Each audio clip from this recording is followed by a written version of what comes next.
салом тамошобинони гиромӣ, хулосаи хабарҳои муҳими 16 ноябри тоҷикистонро аз пойгоҳи хабарии бомдод бароятон пешкаш мекунем. шурӯъ мекунем аз як нигоҳи кӯтоҳ ба сархати хабари муҳими рӯз дар ин барнома. сарбози тоҷик оқилҷон одиназодаро дар тоҷикобод ба хок супориданд. раиси додгоҳи хоҷанд ба 2 соли зиндон маҳкум шуд. 2 мушаки русия дар қаламрави полша кишвари узви нато афтоданд. дар ҷараёни як занозанӣ дар як тарабхонаи душанбе писари раиси ноҳияро секорд заданд. боздошти 877 муҳоҷир дар ҷараёни рейди пулис дар санкт петербург. дар ҳаққи челахон холов дуо кунед. овозхони маҳбуб чанд моҳ боз бемор аст. ва акнун тафсилоти хабарҳо.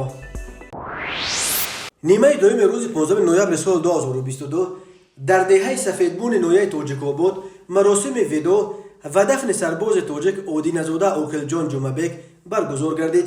оқилҷон одиназода дар муноқишаи мусаллаҳонаи моҳи сентябри соли ҷорӣ дар марзи тоҷикистон бо қирғизистон ҷароҳат бардошта буд ва қариб 2 моҳ боз таҳти табобат қарор дошт, вале мутаассифона табибон натавонистанд ин ҷавони 22-соларо аз чанги марг наҷодиянд. Суроб ваҳобиён дар гурӯҳи фейсбукии зодгоҳ оғози ватан хабар дод ки дар маросими видо бо оқилҷон одиназода дар сафедмун муовини фармондеҳи хушунаҳои марзбонии Кумитаи давлатии амнияти миллии Тоҷикистон, сардорони идораҳои корҳои дохилию амнияти минтақаи Рашт, раиси ноҳияи Тоҷикобод, фармондеҳони воҳидҳои низомии мустақар дар минтақаи Рашт ва дигар шахсони расмӣ ҳузур доштанд. бино ба иттилои суроби ваҳобиён, одиназода оқилҷон зода ва сокини деҳаи сафедбуни ноҳияи Тоҷикобод буда 22 сол дошт ва баҳори соли 2021 ба хидмати ҳарбӣ даъват шуда дар яке аз воҳидҳои марзбонӣ дар марзи Исфараи вилояти Суғд хидмат мекард. дар муноқишаи хунини рӯзҳои 14 сентябри соли 2022 дар марзи Тоҷикистону Қирғизистон аз ду тараф беш аз 140 нафар кушта ва наздики 450 нафар захмӣ шуданд. ин даргириҳо хунинтарин муноқиша дар таърихи муноқишаҳои марзии тамоми Осиёи марказӣ баъд аз суқути Иттиҳоди Шӯравӣ дониста мешавад. ҳар ду тараф дар оғози муноқишаи моҳи сентябр якдигарро айбдор мекунанд. додгоҳи олии Тоҷикистон раиси собиқи додгоҳи шаҳри Хоҷанд Ҳомиҷон Муҳаммадзодаро бо гуноҳи гирифтани ришва ба 2 соли зиндон маҳкум кардааст. ин дар ҳолест ки банди мазкури кодекси ҷиноӣ яъне 319 қисми 3 аз 5 то 10 соли ҳабсро пешбинӣ мекунад. сабаби ба муҳлати камтар аз тақозои қонун зиндонӣ шудани судяи собиқ рӯшан нест. бино ба иттилои манбаи ин хабар Радиои Озодӣ, мурофиа бе эълони пешакӣ рӯзи ҷумъа 11 ноябр баргузор шуда, ҳалнома танҳо рӯзи 16 ноябр дастраси ин нашрия шудааст. Ҳомиҷон Муҳаммадзода ки аз соли 2021 раиси суди шаҳри Хоҷанд буд, моҳи апрели соли ҷорӣ дастгир шуд, вале мақомот танҳо баъди 3 моҳ хабари боздошти ӯро тасдиқ карданд. танҳо дар моҳи июл раиси додгоҳи олии Тоҷикистон Шермуҳаммад Шоҳиён дар нишасти хабарӣ гуфт Муҳаммадзода ва зердасташ Рустам Муҳаммад Саидзода ба гирифтани $2,500 пора гумонбар дониста шуданд. Насриддин Низомзода, як масъули оҷонсии зидди коррупсия, рӯзи 8 июл гуфт онҳо тавассути миёнрав барои ҳалли парвандае ки дар баррасии Рустам Муҳаммад Саидзода буд $4,000 амрикоӣ гирифтанд ва дастгир шуданд.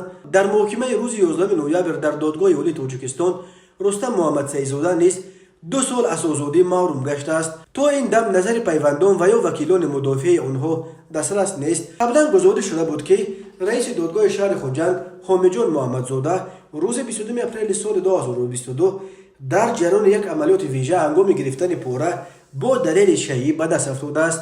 азбаски мақомот дар ин бора шарҳе надоданд ва Муҳаммадзода ва судяи зердасташ Рустам Саидмуҳаммадзода ба ҷои кор намеомаданд. ин гумонҳоеро ба вуҷуд оварда буд. як манба гуфта буд ки Муҳаммадзода ҳангоми амалиёт пули ришваро ба дасти касе дигар қапонда худаш тавонист фирор кунад, вале баъдан маълум шуд ки ӯ ҳам ба даст афтодааст. президенти Тоҷикистон Эмомалӣ Раҳмон рӯзи 3 майи соли 2022 бо имзои фармони рақами 388 бинобар содир намудани кирдоре ки шаъну эътибори судяро паст мезанад, Муҳаммадзода Ҳомиҷон Бобоҷонро аз вазифаи раиси суди шаҳри Хоҷанд вилояти Суғд, Муҳаммад Саидзода Рустам аз вазифаи судяи суди шаҳри Хоҷанд ва Раҳимзода Раҳмиддин аз вазифаи судяи суди ноҳияи Синои шаҳри Душанбе озод карда буд. таъину барканории додрасҳо дар Тоҷикистон бо фармони президент عملی می شود. فعلا در تاجیکستان بیش از 400 دادرس کار می کنند. نظام دادگاهی در تاجیکستان یکی از عرصه‌های اعظم فساد زده در این کشور نام برده می شود. در 10 سال آخر تقریبا 30 سودجه با جرم فساد بازداشت و به زندان محکوم شدند. خدمات مطبوعات سرریاست کارهای داخلی شهر سنت پتربورگ و ولایت لنینگراد روسیه روز 16 نوامبر سال 2022 از جنبست رید گسترده ضد مهاجران در ناحیه‌های کالینین و فرونزه شهر پتربورگ و بازداشت 877 مهاجر خارجی در جریان این ریدها خبر دادند.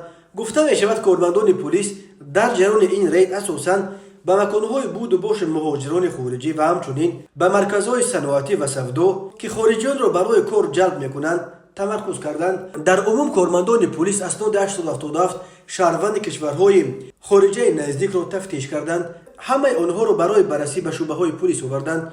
گفته می شود در خبر پلیس پتربورگ گفت از این شمار 58 نفر در قلمرو روسیه با نقض قاعده های مهاجرت به سر میبرند و نسبت به آنها پرونده های ماموری کشودند. به این 58 مهاجر دپورتاسیون از روسیه تهدید میکند. سنت پتربورگ و ولایت لنینگراد بعد شهر و ولایت مسکو یکی از مسیرهای عمده مهاجرت کاری شهروندان کشورهای اسنگه به شمار می رود. بر اساس آمار رسمی شماره مهاجران کاری در پتربورگ سال گذشته 24% افزوده به 320,000 نفر رسیده بود. باور می رود که این رقم در سال 2022 بازم بالاتر رفته است.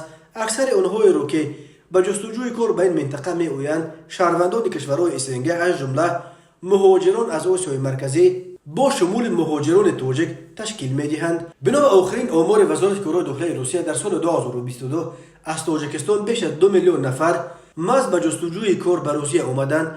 پرزیدنت روسیه ولادیمیر پوتین نیز ماه اکتبر در ملاقات با رهبران تاجیکستان و قرقیزستان در آستانه همین رقم را به زبان آورده و گفت هر سال بیش از 2 میلیون تاجیک به روسیه به جستجوی کار میآیند. اما یک روز بعد همتای تاجیک او امامعلی رحمان این رقم‌های آورده پوتین را به چالش کشید و گفت نه همه تاجیکایی که به روسیه سفر میکنند به آنجا برای مردکاری میروند. امامعلی رحمان گفت در بین این مسافران تاجیک آنهایی هم هستند که به روسیه برای تحصیل یا طبابت میروند. وزارت مهنت و مهاجرت تاجیکستان شماره مهاجران کاری از تاجیکستان را در روسیه همگی حدود 350,000 نفر رقم میزند که از آمار روسیه چندین مرتبه فرق میکند. اما در تاجیکستان نیز اعتراف میکنند که پولهای از روسیه فرستاده مهاجران یک منبع اساسی تامین زندگی اکثر خانواده‌های تاجیک و عامل عمده گردانیدن سودا و دیگر فعالیت‌های اقتصادی در این کشور به شمار می‌رود. سال 2021 از روسیه به تاجیکستان اساساً با شرافت مهاجران 2.5 میلیارد دلار پول فرستاده بودند. تماشابینان عزیز یادآور می‌شویم خلاصه مهمترین اخبار تاجیکستان را از پایگاه خبری بامداد تماشا دارید. برنامه را ادامه می‌دهیم. نیمه دوم 15 نوامبر سال 2022 که روسیه قلمرو اوکراین را با بیش از 100 موشکباران کرد. 2 موشک به قلمرو پولشا در یک کارگاه خوشگونه غله در دهه پشیوادوف ولایت لوبلین واقع در 5 کیلومتری مرز پولشا با اوکراین افتاده باعث هلاکت 2 نفر شده است. این کشور عضو پیمان حربی ناتو است و از آغاز جنگ روسیه به ضد اوکراین این بار اول است که موشک‌ها به قلمرو کشورهای عضو این پیمان می‌افتند. در گزارش‌ها ادعا کرده می‌شود که موشک‌ها از روسیه بودند. وزارت دفاع روسیه این خبر را اغوای برقصدانه با مقصد تشنج وضع نامید. معلوم نیست که این موشک‌ها اشتباهاً به قلمرو پولشا افتادند و یا پاره‌های موشک‌هایی است که نیروهای ضد هوایی اوکراین زده افتاندند.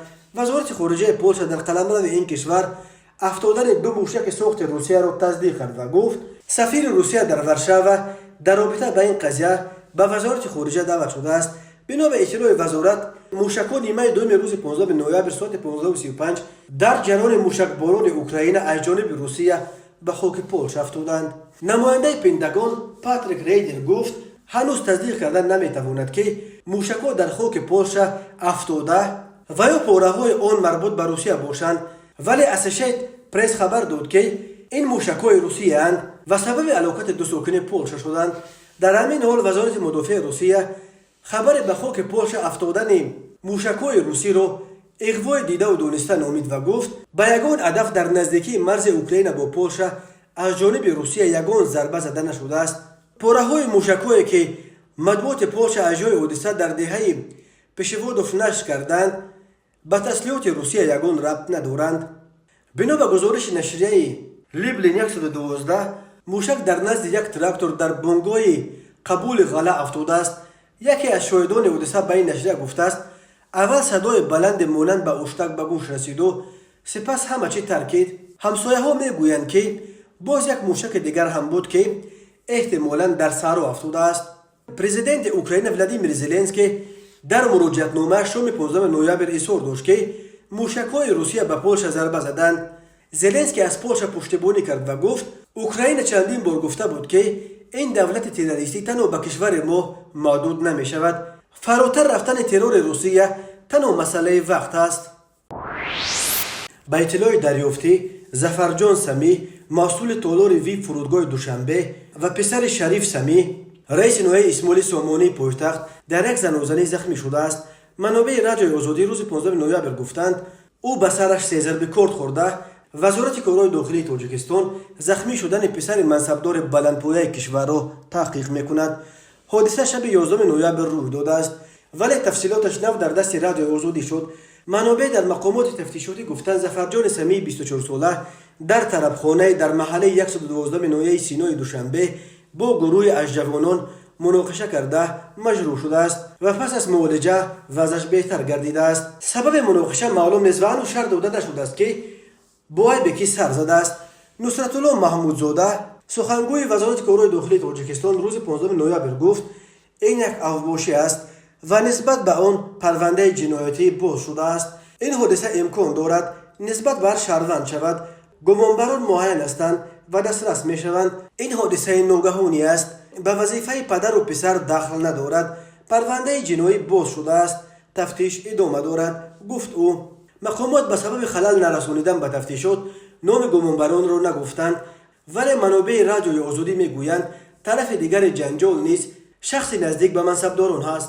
شریف سمی پدر ظفرجان حادثه ضرب خوردن پسرش را در یک مناقشه تصدیق و رد نکرد و 15 نوامبر در پاسخ کوتاه به سوال رادیوی آزادی گفت یگان گپ نیست، همه تنج است. وزارت کارهای داخلی چیزی گوید همان من در کار هستم.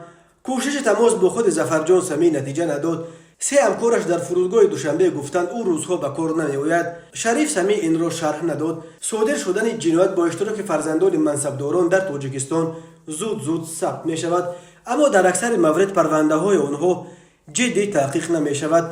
نام دلاور گلوف پسر گل شیرالی وزیر پیشین انرژتیک و قدوی پرزیدنت سال 2017 و 2021 برای شرکت در مناقشه در دوشنبه رسانه‌ای گردیده بود. شاکرجان حکیموف حقوقدان تاجیک میگوید در اکثر اول فرزندان منصبداران با جریمه و جوابگری ماموری رها میشوند.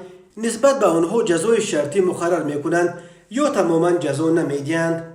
این از نبودن شفافیت و بی‌عدالتی در مقامات حفظ حقوق و قدرتی به خصوص نبودن عدالت سودی گواهی میدهد. بدون شک مناسبت‌های کروپسیونی دخالت منصبدار وابسته به مقام سبب میشوند که در نتیجه فرزندان منصبداران بدون جوابگری میمونند، گفت او. شریف سمی یک چهره کلیدی در حکومت تاجیکستان است و در گذشته در منصب‌های مهمی به مثل رئیس شرکت برق تاجیک و رئیس شهر قرغان‌تپه کار کرده است. سردار ریاست وزارت فرهنگ تاجیکستان رحمانعلی شیرانی‌زاده با نشر چند عکس در فیسبوک خبر داد که روز 16 نوامبر سال 2022 همراه با معاون وزیر فرهنگ تاجیکستان محترم دولت سفر و چندی از دوستان به عیادت هنرمند شایسته تاجیکستان استاد چلخان خالوف به منزل ایشان رفتند.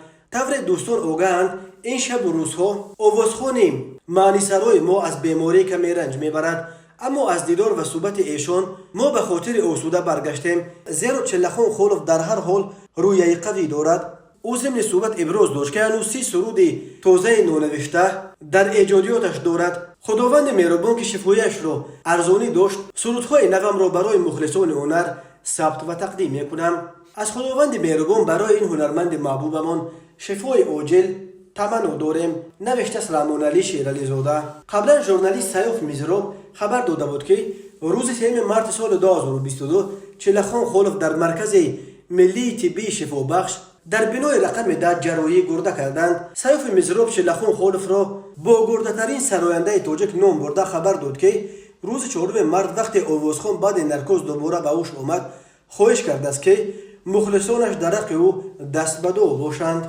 شلخون خولف در پایان سالهای 80 توسط انسامبل گنجینه که تحت رهبری استاد روانشاد ظفر ناظم به خاطر معرفی و تبلیغ ترانه و رقص و سنت و مراسم مردمی تشکیل شده بود به صحنه کلان آمد و سالهای اول بیشتر ترانه های مردمی را می سرایید. نخستین ثبت شلخون خولف دویت بازوبندم رابطه بود که برای این آوازخوان اون وقت جوان شهرت سراسری آورد. سالهای آخر شلخون خولف بیشتر در پایه اشعار کلاسیکال هر جمله بر غزلیات حاجی حسینی کنگورتی ترانه ایجاد میکند، ولی در خواندن ترانه های مردمی نیز همچنان توانا و زبردست احتراف شده است. از همه مخلصان این آوازخوان محبوب انسان مهربان و دریادل خواهش میکنیم که در حق شلخون خولف دعا کنند. برای استاد شلخون خولف شفای کامل و عاجل میطلبیم. تیم ملی روسیه تحت رهبری سرمربی والری کارپین شام 15 نوامبر سال 2022 برای انجام بازی دوستانه با تیم یکاچین تاجیکستان وارد دوشنبه شد. این بازی شام 17 نوامبر ساعت 29:00 به وقت محلی در ورزشگاه مرکزی دوشنبه برگزار می شود. فدراسیون فوتبال تاجیکستان خبر داد که مهمانان را در فرودگاه دوشنبه رهبران فدراسیون فوتبال تاجیکستان گرم استقبال گرفتند و به همه اعضای تیم روسیه توقیه های چکن و گردنبندها با رمز پرچم تاجیکستان تحفه کردند.